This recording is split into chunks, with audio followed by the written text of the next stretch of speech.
फक्त त्याची जी व्याप्ती जी आहे ती खूप मोठ्या प्रमाणात आहे. असं म्हणायला गेलं तर भारतात सगळ्यात जास्त टर्नओव्हर होणारं जे मार्केट आहे ते म्हणजे स्टॉक मार्केट आहे. दिवसाला जवळपास 60 ते 70 हजार करोडची टर्नओव्हर त्या जवळपास 6.25 तासाच्या स्पॅनमध्ये.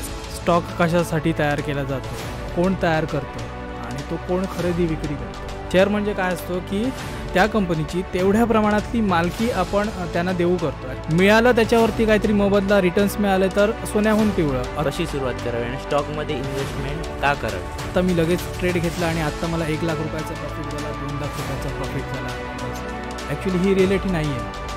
डायरेक्टली पैसे टाका, पैसे डबल होतात. शॉर्ट टाईम मनी कधीच होत नसतो. स्टॉक मार्केटसुद्धा त्याला पर्याय नाही आहे. स्टॉक मार्केटमध्ये पण होणार नाही आहे. पण तुम्ही जर व्यवस्थित काम केलं तर एका वर्षात तुमचं कॅपिटल डबल होऊ शकतं. म्हणून हे ऑप्शन्सच्या मागे न लागतं, झटपट श्रीमंत होण्याच्या मागे न लागतं, एक रात में करोडपती.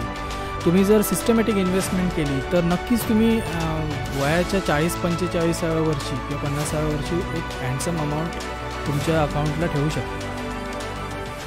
तर नमस्कार मित्रांनो, स्वागत आहे तुमचं आपल्या पॉडकास्टमध्ये. तर आज आपल्यासोबत आहेत माझा एक चांगला मेंटॉर अमेय कोरगावकर. नमस्कार अमेय. नमस्कार. तर अमेय, तू व्हिडिओ एडिटिंग करतोस, फोटो एडिटिंग करतोस, त्याचप्रमाणे तू सेट क्वालिफाईड आहे. तर आज आपण या विषयावर नाही तर आपण आज वेगळ्या विषयावर बोलणार आहोत. तो म्हणजे सध्याच्या जनरेशनमध्ये खूप पॉप्युलर असणारं फायनान्शियल मार्केट म्हणजेच स्टॉक मार्केट. एक्झॅक्टली. तर अमेय, स्टॉक मार्केट याची सुरुवात किंवा तुझा जो एक्सपिरियन्स आहे, साधारण अमेयचं सांगायचं तर 10 ते 12 वर्षाचा एक्सपिरियन्स आहे आणि तो प्रोफेशनली स्टॉक मार्केट करतोय, ट्रेडिंग करतोय. तर अमेय, स्टॉक मार्केट म्हणजे काय? स्टॉक मार्केट ॲक्च्युली ही खूप मोठी कन्सेप्ट आहे. जर सोप्या भाषेत सांगायचं झालं तर आपण नेहमीच्या मार्केटमध्ये जेव्हा जातो तेव्हा मच्छी मार्केट असतं, कपडा मार्केट असतं किंवा फूल मार्केट, भाजी मार्केट, अशी वेगवेगळी मार्केट्स असतात. तसंच स्टॉक मार्केट हेही एक प्रकारचं मार्केट आहे. फक्त त्याची जी व्याप्ती जी आहे ती खूप मोठ्या प्रमाणात आहे. असं म्हणायला गेलं तर भारतात सगळ्यात जास्त टर्नओव्हर होणारं जे मार्केट आहे ते म्हणजे स्टॉक मार्केट आहे. दिवसाला जवळपास 60 ते 70 हजार करोडची टर्नओव्हर त्या जवळपास 6.25 तासाच्या स्पॅनमध्ये, सकाळी 9:15 वाजल्यापासून 3:30 पर्यंत जो वेळ असतो त्या वेळेत होते. तर हे जे स्टॉक मार्केट आहे त्याचं जर विश्लेषण करायचं झालं तर पहिल्यांदा स्टॉक म्हणजे काय हे जाणून घेणं महत्त्वाचं आहे. स्टॉक कशासाठी तयार केला जातो, कोण तयार करतं आणि तो कोण खरेदी विक्री करतं, इथपासून आपण पहिल्यांदा थोडंसं लक्ष देऊया. तर एखादी कंपनी जेव्हा आपला व्यवसाय सुरू करते तेव्हा ती छोट्या भांडवलावरती सुरू करते. जेवढं त्यांचे जे फाउंडर्स असतात, प्रवर्तक ज्यांना म्हणतो, थोडक्यात जे कंपनी सुरू करतात, तर ते त्यांच्यामधूनच कॅपिटल जमा करून किंवा एखाद्या बँकेकडून किंवा नातेवाईक, मित्रमंडळी यांच्याकडून जमा करून पैसे तो व्यवसाय सुरू करतात. त्यानंतर ते बँकेकडून लोन घेतात, त्यालाही काही मर्यादा असतात. पण या पलीकडे जाऊन जेव्हा त्यांना आपला बिझनेसचं एक्सपान्शन किंवा विस्तार करण्याची गरज लागते तेव्हा निश्चित ते काय करतात की त्यांची जी कंपनी आहे त्या कंपनीच्या मालकीचे काही पार्ट्स करतात आणि ते पार्ट्स मार्केटमध्ये विकायला आणतात. फॉर एक्झाम्पल, जर समजा मला एखादा व्यवसाय चालू करायचा आहे, मला मार्केटमध्ये स्टॉक्स आणायचे, तर मी काय करणार की माझ्या कंपनीच्या मालकीचे थोडे हिस्से करणार आणि ते मार्केटमध्ये विकायला काढणार. मग लोक का माझ्या कंपनीमध्ये इन्व्हेस्ट करतील, तर माझ्या कंपनीचं पोटेन्शियल काय आहे, मी कोणत्या प्रकारचा व्यवसाय करतो आणि भविष्यात त्याला संधी काय आहेत, हे सगळं बघून ते विचार करतील की बाबा ह्याच्या कंपनीमध्ये इन्व्हेस्ट करायचं की नाही. तर मग ते तितक्या रुपयाचा किंवा तितक्या लॉटचा जो आहे शेअर आहे तो खरेदी करतील. मग मी त्यांना बदल्यात काय देणार, तर मी त्यांना माझ्या कंपनीत जो प्रॉफिट होणार आहे, मी जो बिझनेस करेन आणि जो काही प्रॉफिट होणार आहे तो त्यांच्या मालकीच्या प्रपोर्शनमध्ये, त्या प्रमाणात त्यांना मी बोनस देईन किंवा डिव्हिडंड, लाभांश ज्याला आपण म्हणतो, तो देईन. तो त्यांचा फायदा असतो. आता कंपनीमध्ये काय होतं की कंपनीला जर गरज असली, कंपनी जेव्हा आपला व्यवसायाचा विस्तार करण्यासाठी विचार करत असते तेव्हा छोटा कॅपिटल त्यांना खूप कमी पडतं. म्हणजे जे कॅपिटल त्यांच्याकडे त्यांनी जमा केलेलं असतं, कंपनी स्वतः कॅपिटल बनवायला कमी पडते आणि म्हणजे तेव्हा मग मार्केटमधल्या लोकांकडून ते शेअर्स देऊन त्यांना शेअर मार्फत ते काय करतं की कॅपिटल जमा करतं. शेअर म्हणजे काय असतो की त्या कंपनीची तेवढ्या प्रमाणातली मालकी आपण त्यांना देऊ करतो ॲज अ कंपनी, किंवा जर शेअर होल्डर जो असेल तर तो त्या प्रमाणात कंपनीची मालकी होल्ड करतो. धारण करतो, म्हणून त्यांना मराठीत भागधारक हा शब्द आहे आणि इंग्रजीमध्ये त्यांना शेअर होल्डर म्हणतात. कंपनीचं काम कसं चालतं ना, हे आपण एक सिम्पल एक्झाम्पलने समजून घेऊ शकतो किंवा स्टॉक मार्केटचं काम कसं चालतं. एक धरून चालूया की आपण APMC जे तुला माहिती असेल, वाशीला एक मोठं मार्केट आहे. तिथे पूर्ण भारतातून शेतकरी किंवा जे कोणी सेलर्स असतात ते त्यांचं ॲग्रिकल्चरल प्रॉडक्ट विकण्यासाठी घेऊन येतात. तर त्यात काय काय असतं की भाजीपाला असतो, वेगवेगळ्या प्रकारची फळं असतात, सुकेमेवे असतात किंवा शेतीशी निगडीत वेगवेगळ्या वस्तू असतात. तर तिथे काय केलं जातं की जो शेतकरी येतो तो आपला माल घेऊन येतो. त्या ठिकाणी जे एजंट्स लोक वगैरे असतात ती मालाची क्वालिटी बघून त्याचं जे काही ऑक्शन वगैरे असेल त्या प्रोसेसने त्याची किंमत निश्चित करतात आणि किंमत निश्चित केल्यानंतर त्या शेतकऱ्यांना त्याचा भाव मिळतो. सेम कंपनीमध्ये होतं. कंपनी आपला माल किती चांगला आहे ते हे सांगून मार्केटमध्ये आपला शेअर घेऊन येतं. त्याला आपण IPO म्हणतो. हां, आणि IPO कंपनी जेव्हा मार्केटमध्ये आणतं तेव्हा जे कोण आपल्यासारखे असतात इंटरेस्टेड, ज्यांना माहिती आहे की ही कंपनी आहे आणि ती IPO घेऊन येते आणि त्याचा पुढे चांगली व्यवसाय वाढण्याची शक्यता आहे, तर आपण विचार जास्त हे न करता की तो विकत घेतो. त्याला फायदा जास्तीत जास्त काय होणार की त्याच्यावरती जो डिव्हिडंड आहे, ज्याला लाभांश म्हणतो, तोच मिळणार आपल्याला. त्या पलीकडे जाऊन काही फायदा होणार नाही. मग अशी कन्सेप्ट आली की एखाद्याकडे जर समजा स्टॉक्स असतील त्या कंपनीचे आणि त्याला ते विकायचे असतील तर त्याला एखादी प्लेस गरजेची ठरू लागली. तर मग सुरुवातीला काय व्हायला लागलं, मुंबईला दलाल स्ट्रीटवरती लोक असे ज्या कंपन्यांचे शेअर्स होते ते विक्रीसाठी घेऊन हे करायला लागले की बाबा माझ्याकडे अशा अशा कंपनीचे शेअर्स आहेत, तुमच्याकडे कोणत्या कंपनीचे शेअर्स आहेत. मग त्याच्यात एक्सचेंज व्हायला लागला. एखाद्या कंपनीचे विकून त्या बदल्यात दुसऱ्या कंपनीचे शेअर्स खरेदी व्हायला लागले, म्हणजे अदलाबदली करायला लागलेत. आणि ह्या कन्सेप्टमधून पुढे स्टॉक एक्सचेंजची स्थापना झाली, ज्याला आपण बॉम्बे स्टॉक एक्सचेंज किंवा BSE म्हणतो किंवा नॅशनल स्टॉक एक्सचेंज NSE म्हणतो. त्याची स्थापना ह्या कन्सेप्टमधून झाली. म्हणजे जे शेअर होल्डर्स आहेत त्यांना एक प्रकारचा कन्व्हिनियन्स व्हावा की शेअरची देवाणघेवाण करण्यासाठी म्हणून. आणि त्यानंतर त्यांचं इंडेक्सेशन झालं, म्हणजे बाबा मार्केट कोणत्या दिशेने चाललं आहे, इकॉनॉमी आपली कोणत्या दिशेने चाललं आहे ह्याची थोडी आयडिया लागावी म्हणून त्यांनी एक बेंचमार्क सेट केला, ज्याला आपण वेटेड ॲव्हरेज म्हणतो, ज्याला निफ्टी 50 किंवा निफ्टी 100 किंवा BSE सेन्सेक्स म्हणतो आपण. त्याचं इंडेक्सेशन त्यांनी केलं, त्याचा बेंचमार्क सेट केला आणि तिथून काय झालं की लोकांचा व्यवहार स्टॉक मार्केटमध्ये वाढायला लागला.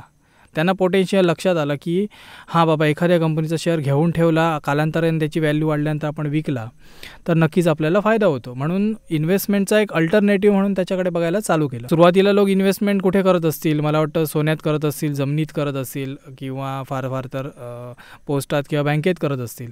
त्याच्यानंतर हा एक चांगला पर्याय त्यांना अवेलेबल झाला. इन्व्हेस्टमेंट म्हणजे काय किंवा इन्व्हेस्टमेंट केली तर काय मिळतं आपल्याला किंवा ओके, इन्व्हेस्टमेंट म्हणजे आपण सिम्पल भाषेत असं म्हणूया की आपल्याकडे जे एक्स्ट्रा ॲसेट्स असतात किंवा एक्स्ट्रा पैसा ज्याला आपण म्हणतो तो असतो, तो कुठेतरी सेफ राहावा. आहे तो संपू नये, पण मिळालं त्याच्यावरती काहीतरी मोबदला, रिटर्न्स मिळाले तर सोन्याहून पिवळं, असं जेव्हा आपली कन्सेप्ट असते त्याला गुंतवणूक म्हणतात.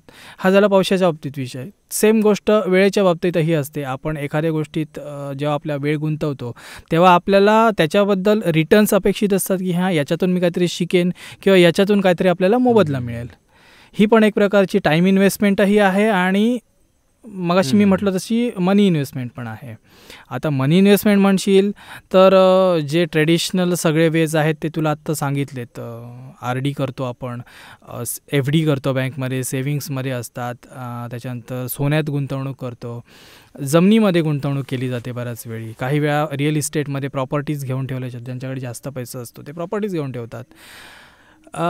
हल्ली आता लॉकडाऊन नंतर बरेच लोक स्टॉक मार्केटकडे वळले आहेत, डायरेक्ट आणि इनडायरेक्ट मी असं म्हणेन की जे म्युच्युअल फंड वगैरे असतात ते जास्त प्रमाणात लोक खरेदी करू लागलेत किंवा त्याच्यात जास्त गुंतवणूक करू लागलेत म्युच्युअल फंडमध्ये. आणि या अगोदर एक अशी कन्सेप्ट होती की जेव्हा आपण इन्शुरन्स पॉलिसी विकत घ्यायचो, तुला माहिती असेल LIC होती आपली, LIC आहे इनफॅक्ट, इतरही खाजगी कंपन्या होत्या. त्यांचं कसं असायचं की एक ठराविक रक्कम आपल्याला दरवर्षी गुंतवावी लागायची आणि ती रक्कम गुंतवल्यानंतर एक 3 वर्षाच्या पिरियडमध्ये किंवा 5 वर्षाच्या पिरियडमध्ये आपल्याला एक्स अमाऊंट मिळायची आणि त्याच्यासोबत आपल्याला लाईफ इन्शुरन्स कवर पण मिळायचं किंवा हेल्थ इन्शुरन्स पण जशी त्याची पॉलिसीची टर्म्स अँड कंडिशन असतील त्याप्रमाणे. हे पैसा ते काय करायचे, हे मार्केटमध्येच गुंतवायचे, त्याला युनिट लिंक पॉलिसीज म्हणायचे. तर आता जे यंगस्टर आहेत किंवा आता स्टॉक मार्केटमध्ये न्यू येऊ इच्छितात अशांनी म्हणजे कशी सुरुवात करावी आणि स्टॉकमध्ये इन्व्हेस्टमेंट का करावी? आत्ता जे यंगस्टर्स आहेत ते बरेच यूट्यूब बघतात, इंस्टाग्राम बघतात आणि त्याच्यावरती जे सो कॉल्ड इन्फ्लुएन्सर आहेत, सगळेच वाईट आहेत असं नाही म्हणणार, पण त्याच्यातले 90% जे आहेत ते आत्ता मी लगेच ट्रेड घेतला आणि आत्ता मला 1 लाख रुपयाचा प्रॉफिट झाला, 2 लाख रुपयाचा प्रॉफिट झाला, बस. ॲक्च्युली ही रिॲलिटी नाही आहे. हे जे प्रॉफिट्स दाखवले जातात, आता मी व्हिडिओ एडिटर असल्यामुळे किंवा फोटो एडिटिंग करत असल्यामुळे मला माहिती आहे ह्या गोष्टी एडिट केल्या जाऊ शकतात, रिअल टाईम एडिट केल्या जाऊ शकतात आणि काही अशा ॲप्स पण आहेत जिथे रिअल टाईममध्ये रिफ्रेश करताना देखील हे प्रॉफिट्स तुम्हाला खोटे वाढवून दाखवले जाऊ शकतात. पण ह्याच्यात रिॲलिटी काय आहे, ऑप्शन बाईंग आणि ऑप्शन सेलिंग हे लोकांना दाखवलं जाते आज, जे की सेकंडरी डेरिव्हेटिव्ह आहे. ओके, म्हणजे कमी इन्व्हेस्टमेंटमध्ये मूळ इन्व्हेस्टमेंटला, ॲक्च्युअल इन्व्हेस्टमेंटला कवर म्हणून वापरलं जातं. ते इन्स्ट्रुमेंट ते ॲज ट्रेडिंगसाठी वापरतात आणि दाखवत आहेत की मला एवढा प्रॉफिट होतो आहे, एवढा लॉस होतो आहे. अर्थात मी हे ऑप्शन ट्रेडिंग करतो, ऑप्शन बाईंग आणि ऑप्शन सेलिंग, पण त्याची पद्धत करण्याची योग्य ही वेगळी आहे. मुळात ऑप्शन ही गोष्ट कशी आहे, ऑप्शन म्हणजे की पर्याय. समजा एखादी गोष्ट आपल्या विरोधात गेली तर ते लॉस कवर करण्यासाठी एखादी गुंतवणूक किंवा आपला एखादा ट्रेड जर आपल्या विरोधात जात असेल, अगेन्स्ट द ट्रेड आपण जात असू, तर ते त्याला कवर करण्यासाठी किंवा लॉस तेवढा रिड्यूस करण्यासाठी वापरलं जाणारं इन्स्ट्रुमेंट आहे, ते ऑप्शन आहे. पण आज दाखवलं काय जातं की तेच पूर्णपणे मार्केट आहे, ते मार्केट नाही आहे. प्रायमरी मार्केट ज्याला इक्विटी मार्केट आपण म्हणतो, मगाशी तुला म्हटलं, ते ॲक्च्युली स्टॉक मार्केटचा कोअर जो आहे तो इक्विटी मार्केट आहे, कॅश मार्केट ज्याला म्हणतो. कॅश मार्केट म्हणजे काय आहे, मगाशी आपल्याला सांगण्याचा विषय तो राहिला.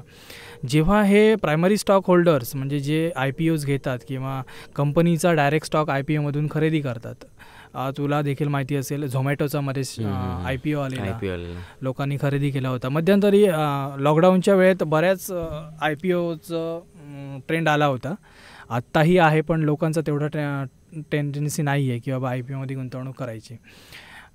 तर IPOमधून खरेदी केलेले शेअर ज्या मार्केटमध्ये सेल केले जातात ते आपचं ॲक्च्युअली जे ट्रेडिंग ज्या ठिकाणी होतं ते सेकंडरी मार्केट.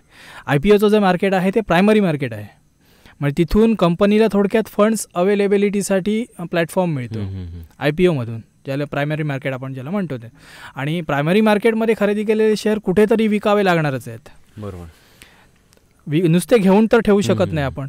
घेऊन ठेवल्यानंतर आपलं कॅपिटल तिथे लॉक होऊन पडणार जर खरेदी जर आपल्याला भेटला नाही तर. आणि आज डिजिटलाइज झाल्यामुळे सगळं सोपं झालेलं आहे. एका क्लिकवरती तुमचा होल्डिंगमधला स्टॉक मग कितीही क्वांटिटी असू देत तो सेल होतो, फक्त तो चांगल्या स्क्रिप्टमधला असा पाहिजे. तर हा झाला इक्विटी मार्केटचा भाग. इक्विटी मार्केट गरजेचं का आहे, तर हे एक प्लॅटफॉर्म देतं कंपनीच्या शेअर होल्डर्सना की त्यांनी तो एक्सचेंज करावा. जसं मी तुला दलाल स्ट्रीटचं एक्झाम्पल मगाशी दिलं होतं, तिथे लोक एक्सचेंज करायचे. सेम कन्सेप्ट आहे, फक्त इथे तुम्हाला प्राईस बेनिफिट मिळतो की बाबा तुम्ही होल्ड करून तो प्राईस वाढल्यानंतर विकू शकता. तुम्हाला रिअल टाईममध्ये दिसतं तुम्ही खरेदी केल्यानंतर प्राईस किती वाढली आहे. आता झोमॅटोचंच उदाहरण घ्यायचं झालं, तो झोमॅटोचं लिस्टिंग मला वाटतं 100च्या वरती झालं असेल, तुला माहिती असेल लिस्टिंग. डबल साधारण हो, डबल झालेला. त्याचं बिडिंग प्राइस होती, बिडिंग प्राइस होती 72 ते 75 समथिंग काहीतरी होती. तिथून तो 140-130ला काहीतरी लिस्ट झाला होता. मग तो जर तिथे त्याची व्हॅल्यू तेवढी जर करत असतील तर मग तिथल्या तिथे विकून प्रॉफिट घेणारे पण असतीलच ना. बरोबर. मग हे इक्विटी मार्केट आहे. आता कंपनीला जर प्रायमरी आणि सेकंडरी मार्केटच जर अवेलेबल नसेल तर कंपनी एक दिवस तग धरून शकणार नाही, पर्यायाने आपली पूर्ण इकॉनॉमी कोलॅप्स होईल. असं जर आज ठरवलं की स्टॉक मार्केट बंद करायचं किंवा क्रॅश करायचं तर बऱ्याच कंपन्यांना नुकसान होणार आहे. कारण कंपनी चालतेही त्या इक्विटी कॅपिटलवरती, जे लोकांकडून गोळा केलं जातं शेअर्सच्या रूपामध्ये. ते जर त्यांना नाही मिळालं कंपनीला तर ते कंपनी काय करणार की माझं कॅपिटलच आत्ता लॉक होऊन पडलं, मी काय करू. कंपनी बंद होणार, पॅनिक होणार सगळीकडे. आणि सकाळी उठल्यापासून रात्री झोपण्यापर्यंत आपण या ना त्या प्रकारे स्टॉक मार्केटशी कनेक्टेड असतो. आधी सकाळी उठल्यापासून सगळ्यांच्या ओळखीची प्रॉडक्ट आहे कोलगेट पॉमोलिव्ह जी आहे ती स्टॉक मार्केटमध्ये लिस्टेड आहे. ती रात्री झोपण्यापर्यंत जर तुम्ही पॅराशूटचं तेल लावून झोपत असाल डोक्याला, एक फॉर एक्झाम्पल सांगतोय, तर ती मॅरिको कंपनीसुद्धा मार्केटमध्ये लिस्टेड आहे. छोट्या छोट्या गोष्टी अगदी डेली तुम्ही ट्रान्सपोर्टेशनसाठी जरी गेलात तरी हिरो होंडा ही लिस्टेड आहे, म्हणजे आत्ताची hero MotoCorp, Bajaj auto listed आहे, TVS मोटर्स लिस्टेड आहे. ह्या सगळ्या कंपन्या लिस्टेड आहेत मार्केटमध्ये. त्यामुळे तुम्ही असं म्हणू शकत नाही की स्टॉक मार्केट हे म्हणजे निग्लेजिबल आहे किंवा त्याच्यात काही अर्थ नाही, त्याच्यात कायम लॉस होतो, असं नाही आहे. लॉस का होतो त्याची पण कारणं आहेत. जो कोण नवीन स्टॉक मार्केटमध्ये येतो तेव्हा आजूबाजूची लोक सांगणार किंवा घरातली माणसं असतात की स्टॉक मार्केट सट्टा आहे असं मोस्ट ऑफ म्हटलं जातं किंवा गॅमलिंग म्हटलं जातं. राईट. तुम्ही डायरेक्टली पैसे टाका, पैसे डबल होतात. मग हे कन्सेप्ट आहे, याबद्दल तुला काय वाटतं, म्हणजे काय सांगशील याच्याबद्दल? पैसा तर चांगल्या आपल्या भारतातल्या टॉपच्या नॅशनलाइज बँकमध्ये जरी किंवा प्रायव्हेट बँकमध्ये जरी FD केली तर जाण्याची तेवढीच शक्यता असते. आज मी हे ऑनस्क्रीन स्टेटमेंट करतोय, कदाचित थोडंसं ओव्हर रिॲक्टिंग वाटेल, पण बऱ्याच बँक्स ज्या आपण हिस्ट्रीमध्ये बघितल्या आहेत, चांगल्या बँक्स बुडलेल्या आहेत. आपण असं म्हणू शकत नाही की तिथे पैसे गुंतवलेत म्हणजे पैसे आपले सेफ राहतील. तो एक प्रकारचा सट्टाच असतो. दुसरं उदाहरण देईन, आपल्या डिस्ट्रिक्ट पुरतं जर बोलायचं झालं सिंधुदुर्ग जिल्ह्याबद्दल, तर बऱ्याच MLM कंपन्या येऊन गेल्यात, बऱ्याच लोकांना लुबाडलं आहे. मी नावं नाही घेणार, लोकांना माहिती आहे लोकांनी कुठे गुंतवलेत आणि किती लॉस केला आहे. लोकांना हेच वाटत होतं ना एवढ्या वेळात एवढे पैसे मिळणार आहेत म्हणून. शॉर्ट पिरियडमध्ये तुमचे पैसे शॉर्ट टाइम मनी कधीच होत नसतो. स्टॉक मार्केट सुद्धा त्याला पर्याय नाही आहे. स्टॉक मार्केटमध्ये पण होणार नाही. पण तुम्ही जर व्यवस्थित काम केलं तर एका वर्षात तुमचं कॅपिटल डबल होऊ शकतं. पण त्याचं पण एक व्यवस्थित सिस्टमॅटिक मेथड असते. उगाच कुठेही कधीही आणि कसाही खरेदी केला स्टॉक तर ते होणार नाही आहे. पर्यायाने तो स्टॉक किंवा तो पैसा बुडणारच आहे. मग त्याची प्रोसेस कशी आहे? स्टॉक मार्केटमध्ये एंट्री कशी करावी, म्हणजे एंटर कसं व्हावं, त्याच्यासाठी जे एंट्रीच्या अगोदर हे जे मिसकन्सेप्शन्स आहेत ना, पहिल्यांदा ते मला वाटतं क्लिअर होणं गरजेचं आहे. पहिली गोष्ट म्हणजे स्टॉक मार्केट म्हणजे एक सट्टा आहे. सट्टा मुळीच नाही आहे, कारण सगळं लिगली असतं. अगदी एक पैशाचा हिशोबसुद्धा व्हाईट मॅटरमध्ये होतो. कुठेही तिथे ब्लॅकचा पैसा किंवा हे इन्व्हॉल्ड नसतं. सगळे अकाउंट ट्रान्झॅक्शन्स होतात. कॅश कुठेही वापरली जात नाही, पहिली गोष्ट. दुसरी गोष्ट, यामध्ये सगळ्या भारतातल्या टॉपच्या कंपन्या इन्व्हॉल्ड आहेत. आज अशी कोणती कंपनी नसेल, माझ्या माहितीत पार्ले प्रॉडक्ट्स जी आहे, पार्ले जी आहे ती कदाचित लिस्टेड नसेल, जी आपल्या सगळ्यांच्या परिचयाची आहे. पण बऱ्याच ज्या कंपन्या फूड, आता तू म्हणशील हिंदुस्तान युनिलिव्हर अगदी सनसिल्कचा ₹1 शॅम्पूसुद्धा तयार करते आणि चांगले FMCG प्रॉडक्ट्स घरात आपण जो रोज वापरतो ते तयार करते. ब्रिटानिया, आपण जी मारीचं बिस्किट खातो, ब्रिटानिया पण कंपनी लिस्टेड आहे. गाडी वापरतो, MRFचा टायर पण लिस्टेड आहे. ह्या सगळ्या कंपन्या स्टॉक मार्केटमध्ये लिस्टेड आहे. त्यामुळे हा सट्टा आहे तर आपण म्हणू शकत नाही. सट्टा कधी होतो? जेव्हा तुम्ही ₹10 लावता आणि त्या ₹10वरती अपेक्षा करता की ₹100 तुमचे 1-2 दिवसात होतील, तो नक्कीच सट्टा असतो. बरोबर. तसं होत नाही मार्केटमध्ये खरेदीचे पण काही नियम असतात. कधी खरेदी करावी, प्राईस ॲक्शन आपण ज्याला म्हणतो, किंवा फंडामेंटल ॲनालिसिस ज्याला म्हणतो, तो कोणत्या पद्धतीने करावा, कसा करावा, चार्टमध्ये बघायचं झालं तर काय बघावं, या गोष्टी असतात. त्यानुसार जर काम केलं तर तुम्हाला एका ट्रेडमध्ये 2 ते 3 महिन्यात 15 ते 20% रिटर्न इझी मिळतात. आणि हे मी आता माझ्या चॅनलची ॲडव्हर्टाइजमेंट करतो असं नाही आहे. माझ्या किंवा कुठच्याही तुम्ही न्यूज चॅनलवरती जर रेकमेंडेशन देत असतील तर ते बघितलं आणि नोट डाऊन जरी करून ठेवलं की त्यांनी या प्राईजला हे घेऊन ठेवला म्हणून सांगितलेलं होतं आणि ती प्राईस तेवढी गेली, तिथे तुम्हाला 15 ते 20% डिफरन्स मिळतो. 15% मी खूप जास्त सांगतो. मी म्हणतो 5% तुम्हाला जर ॲप्रिसिएशन मिळतं आहे एका ट्रेडमध्ये, तुम्ही जर फक्त घेऊन तो महिनाभर होल्ड करताय आणि जर तुम्हाला 5% मिळत आहेत. आज कोणती बँक मला सांग 5% इंटरेस्ट आहे ते महिन्याला? बँकेचं वार्षिक इंटरेस्ट जे आहे ते जवळपास 7 ते 8% आहे. माझ्या माहितीत जेव्हा मी लहान होतो तेव्हा 5 वर्षात डबल व्हायचे. पोस्टात जे ठेवले जायचे इंदिरा विकास पत्र मला वाटतं असेल, ते 5 वर्षात डबल व्हायचे, कारण त्याचा इंटरेस्ट रेट तेवढा होता. बँकमध्ये आपल्याला जर FD ठेवली तर एका वर्षाला साधारण 14% इंटरेस्ट रेट तेव्हा मिळायचा, आणि जर लोन घेतलं तर 18% काहीतरी व्याज होतं तेव्हा. पण बँकमध्ये जी आपल्याला इंटरेस्ट मिळणार आहे तो वर्षभराचा असू शकतो, आणि इथे तुम्हाला एक ट्रेडमध्ये मिळतोय 1 ते 1.5, फार तर फार 2 महिन्याचा मिळतोय. असे तुम्ही जरी 10 ट्रेड केलेत 5% रिटर्न मिळून वर्षाला 10 ट्रेड केले तरी तुमचं कॅपिटल 50% वाढतंय. बरोबर. मग तुम्ही सेफली इथे खेळू शकताय, स्विंग ट्रेड करू शकताय, महिन्याभराने 2 महिन्याने विका किंवा जर भारतात 70,000 करोडचा टर्नओव्हर होतो एका दिवसात, तर एवढे लोक मूर्ख नसतील ना, सट्टा करत नसतील एवढे लोक. त्याला काहीतरी ठोकताळे असतील, काहीतरी नियम असतील, ते रूल्स असतील, ते रूल्स फॉलो करूनच ते करतायत आणि त्या पद्धतीनेच इन्व्हेस्टमेंट केली जाते. त्यामध्ये ज्या काही शिकण्यासारख्या गोष्टी आहेत, म्हणजे बेसिक सुरुवातीला काय करायचं, त्याच्यानंतर पुढची स्टेप काय असावी, एकदा एंट्री म्हणजे डीमॅट अकाउंट खोलण्यापासून त्यानंतर इन्व्हेस्टमेंटमध्ये त्यामध्ये जे वेगवेगळे प्रकार आहेत, ऑप्शन म्हणा, ऑप्शन बाईंग, ऑप्शन सेलिंग, त्याच्यानंतर तू म्हणालास इक्विटी आहे, मग असे जे प्रकार आहेत, कमोडिटी मार्केट आहे, गोल्ड पण मिळत आहे, गोल्ड बॉन्ड्स पण मिळत आहेत आता, मग त्याबद्दल सांग थोडं, म्हणजे स्टेप बाय स्टेप प्रोसेस कशी फॉलो करायची. इन्व्हेस्टमेंट किंवा स्टॉक मार्केट म्हणण्यापेक्षा फायनान्शियल लिटरसी ही जी गोष्ट आहे ती आजच्या तरुणांसाठी खूप गरजेची आहे. याचं कारण एक थोडक्यात तुला सांगतो आहे. मी जेव्हा मोटरसायकल चालवायला शिकलो होतो ना, तेव्हा पेट्रोल जे आहे 100 रुपयाला साधारण 3.15 लिटर मिळायचं त्यावेळेचे. म्हणजे मी कॉन्टेक्स्ट सांगतो आहे. 100 रुपयाला 3.15 लिटर पेट्रोल मिळायचं त्यावेळेत मी सायकल चालवायला शिकलो होतो. आणि आज जेव्हा मी पेट्रोल पंपवरती पेट्रोल घालायला जातो आहे तेव्हा 110 रुपये साधारण आपल्याला 1 लिटरसाठी द्यावे लागत आहेत. वेअरॲज मला तेव्हा इंटरेस्ट रेट जे मिळत होतं ते 12% मिळत होतं. बँकेत मी जेव्हा FD करत होतो तेव्हा मला 12% इंटरेस्ट रेट मिळत होतं. आज 8%वरती आलं आहे ते. इथून पुढे 10 ते 15 वर्षामध्ये बँक्स आपल्या जास्तीत जास्त 4 ते 5% इंटरेस्ट रेट अफोर्ड करत असतील किंवा ऑफर करत असतील लोकांना. त्याच्यावरती देणं शक्य होणार नाही आहे. पण पर्यायाने महागाई जी आहे ही वाढतच जाणार आहे. त्याच्यामुळे याचा बॅलन्स तुम्हाला करण्यासाठी कुठे ना कुठेतरी एक कन्फर्म इन्व्हेस्टमेंट करणं, एक फर्म इन्व्हेस्टमेंट करणं गरजेचं आहे. ओके. म्हणजे इन्फ्लेशन जे आहे साधारण इन्फ्लेशन मॅच करावंच लागणार आहे. 6 ते 7% वर्षाला असते. म्हणजे एखादी गोष्ट तुम्ही आता अमेने एक्झाम्पल दिलं पेट्रोलचं, तसं ह्या वर्षी एखादी गोष्ट असेल समजा 100 रुपयाला आहे, ती पुढच्या वर्षी त्याची ॲक्च्युली प्राइस वाढतेच 115-120 रुपये. त्या बदल्यात तुम्हाला मिळणारा पगार जो आहे तो त्या जे हाऊस होल्ड आयटम्स आहेत किंवा डेली नीड्स आहेत त्याच्यावरती त्या प्रमाणातच खर्च होणार आहे. आणि पगार जरी वाढला असं जर म्हणत असेल, समजा एखादा नोकरदार असेल तर तो म्हणत असेल माझा पगार वाढला तरी त्या बदल्यात तुमचे खर्च पण वाढलेले आहेत ना त्या प्रमाणात.